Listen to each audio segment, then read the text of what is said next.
right, welcome everybody. Thanks for joining me for this tower workout today. So we're going to organize the workout by type of exercises, starting with all of the different equipment. So keeping your flow really simple, minimizing the transition time from adjusting the different springs and straps to do this. So we're going to get a full body workout, 20 minutes. So go ahead and get yourselves ready to go on your Cadillac or your tower, and I will be here when you are ready to go.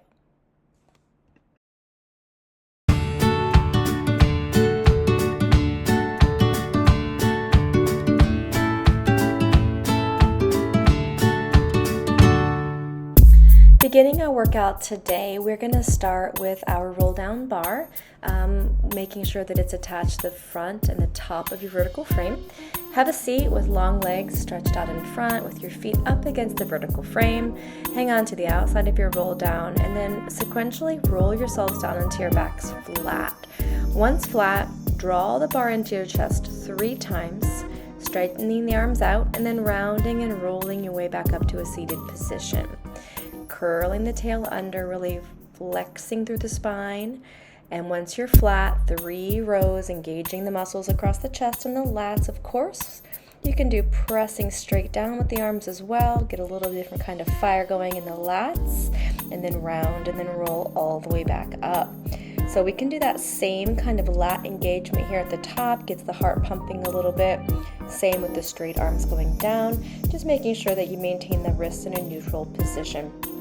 Go ahead and scoop all the way down until your back's flat, and then we soften the elbows and we go right into that extension, rounding through the spine and rolling all the way down, stretching the lower backs, and then an elbow softens and we float up, extending through the upper thoracic spine. Last time here, scooping the tail under, sequencing down, and then extend the body all the way up to the top. Reverse it, maintaining the extension. Shoulders meet the mat first. You melt down and then roll your way up. Find length from tail to top. Shoulders briefly touch and then we melt and we roll forward. This feels so nice. I love doing this at the beginning of an exercise because it really just elongates your spine and just really gets you moving. All right, from here, we're going to go right into our lat press. So we're going to have our knees hip distance apart, at least a straight arm from the frame. And then we're going to slide the shoulders down and we're going to drive those straight arms towards the front of the thighs, making sure that the wrists remain neutral the whole time. Feeling like the inner thighs are holding on to a yoga block there. Adductors are on, feeling everything through the tummy on the way down. So breathing in as you push, and then exhale to return. All right, we're going to turn around and face the opposite direction here so that we can do some tricep presses. So getting the hands inside the clips, we're going to press the arms straight forward, chest height. Exhale as you push. Inhale to bend. Press. Yeah. So you can certainly do this with your hands on the outside of the clips as well. Keeping the hands more narrow really ensures that we get the long head of the tricep. We're going to send the arms floating up and then exhale, pressing down. So as the arms rise, making sure that it doesn't take the shoulders with you. Your shoulders should stay away from the ears the whole time. They're keeping the body in perfect control. And then we're going to bring those arms back down.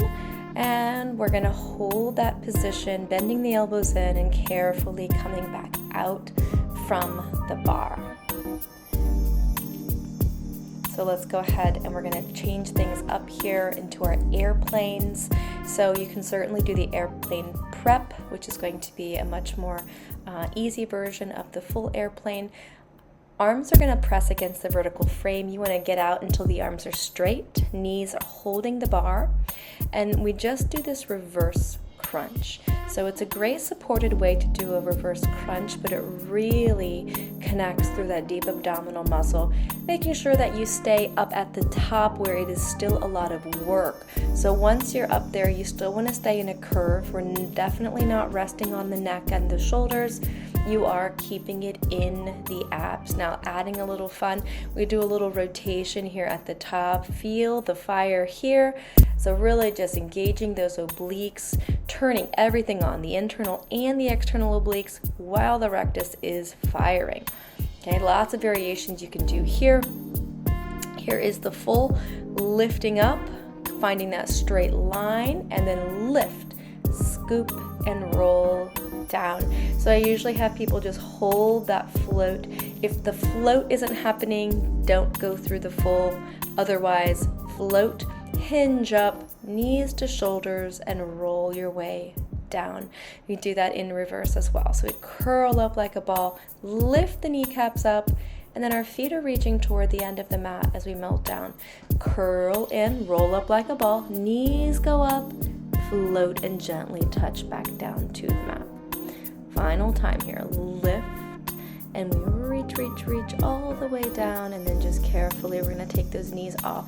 I love to just do this little stretch in between there and just hold the bar on the back of the legs and just stretch those hamstrings. We just worked there a little bit, and then we're gonna go ahead and make the transition into the next exercise.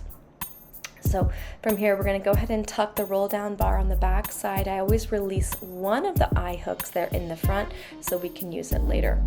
Meanwhile, we're gonna take those, I have a V2 Max here, so I am going to move the eye hooks or the clips there all the way to the top. I'm on the number 2 setting from the top, and we're gonna bring our arm springs to the front.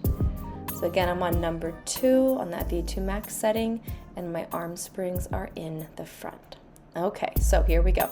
We're gonna do our chest, our front rowing here. So again, on the knees, start with those flies, bring the arms in front, and then open. So when your arms open out nice and wide, making sure that your shoulder blades are not retracting in the back, you keep that long arm just a little soft at the elbow as they bring it in front, hugging a tree. Right into presses. So there's a variety of exercises you can do here in this front rowing position. So in this case, I'm just doing the presses and the flies. Okay, and then we're gonna add a rotation. So I'm pressing my arm directly in front of its own shoulder. So we just get this subtle rotation, rib cage and up, belly button and hip bones continue to point directly forward, just getting those obliques working a little bit there. And then we're gonna make a little bit of a change, dropping down to a single spring, turning to the side. I like to step the foot to the side, and now we cross punch there. So we're gonna go in the same direction as that left knee in this case. So we just rotate and press, rotate and press. So you not only feel, of course, the obvious chest and tricep muscles, biceps, but also you're feeling those inner thighs, tricep extension. So we're gonna keep the upper arm fairly still, and we're really just extending that elbow. If this spring is too heavy for the tricep, of course, scoot your body closer to the vertical frame. And you want to maintain that neutral wrist the whole time. Showing you also from the back side what that looks like. So you have one knee down, one foot points towards the foot bar side of the machine, and we reach. Of course, this can be done on a Cadillac. I'm just using the tower on the V2 Max here. So of course, everything's going to be connected to the vertical frame. Take it across the body with that exhale punch, and we're getting that rotation. So left rib to right rib or right hip to left rib cage here, and then we just get that tricep, really extending the arm, maintaining that the back is against an imaginary wall there, and we are just extending the elbow, just forcing that tricep, that long head of the tricep to really activate there. And you should feel that one for sure. Kneeling now, facing the vertical frame. Notice I'm behind the seam of the 2 mats. Have a scooped tail, and we're adding the lat press with that connection to the lower abdomen. So a slight pelvic tuck here ensures that you feel it right around the belly button, just a little lower than the belly button. In fact, you get the triceps, you get the lats, and you get the abs, kind of putting it all together. Now adding flexion. So we want to maintain that resistance in the lats and the tris, and we're feeling that in the upper abs as we flex forward against that resistance. This is a load. So if you have any kind of osteoporosis here, this is not ideal, as you don't want to do loaded flexion for osteoporosis. All right, so kicking it off with our leg springs. I'm dropping those down. I like to keep it somewhat high, so I chose number 7. You can go anywhere from 7 to 9 on your leg springs. The higher you go up the frame, so in this case 7, is going to feel heavier on the hamstrings, and if you take it all the way down to 9, which is the lightest. So all the feet in straps you can do here. I like to start out in arm's distance first, as it's easier to get in position. Then you place your feet on, then your arms, look at that, they're ready to go. Making sure that the hands are higher than the height of the head, so the shoulder girdle is active. And we just start always with a lift and lower. You can change the direction here, parallel, turned out, turned in with the feet, whatever makes you feel happy. I always try to do a little bit of all of those. So bending and stretching. So I'm keeping those lateral rotation, legs, heels connected, toes apart. As you push forward, you point the toes, really promoting length through the legs as you extend forward. Notice this when I push out, I'm pushing down a little bit lower. My springs are connected higher, so we're not going exactly for level springs. I'm going on a little bit of a decline there. Right into stag. This is challenging to do on the tower to maintain the legs have that even resistance on independent springs. The long leg gets a pointy toe. The knee that is bending gets dorsiflexion. If you can work that out in your brain, it is great for your neuromuscular connection. Okay, right into our walks. So shuffle, shuffle, shuffle. While we are doing this, those inner thighs are just really heating up, keeping your pelvis still, moving into the circles. I try to keep it to like a dinner plate sized circle. Of course, those go in both directions, so make sure you're reversing that. And then we're gonna do over, unders, over, unders, over, unders. So we're in a lateral turnout, just slicing over and under the opposite foot. Bending the knee in, and then let's get a little break. Big leg circles, kind of working out the hips here. So still, we wanna maintain that the rest of the body is relaxed and tension-free. Cue your face and your throat and your neck and your chest to just relax here as we're just really concentrating the effort and the movement in the low body. So often we think of what's moving when really we ought to be thinking what's not moving, right? And let's just focus on the stability and the control and the rest of the body. Just isolate the legs. So long, big circles to really just warm up and stretch out the hips. Okay, so from here, we're gonna do the single leg abductor. So now I have the right foot in the left strap, so you can feel that all on the abductors.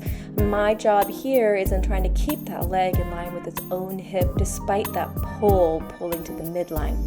The leg and tabletop is going to make this exercise more challenging for your core, but that is Pilates, so you're going to keep your core on. Now try those circles without letting the pelvis move.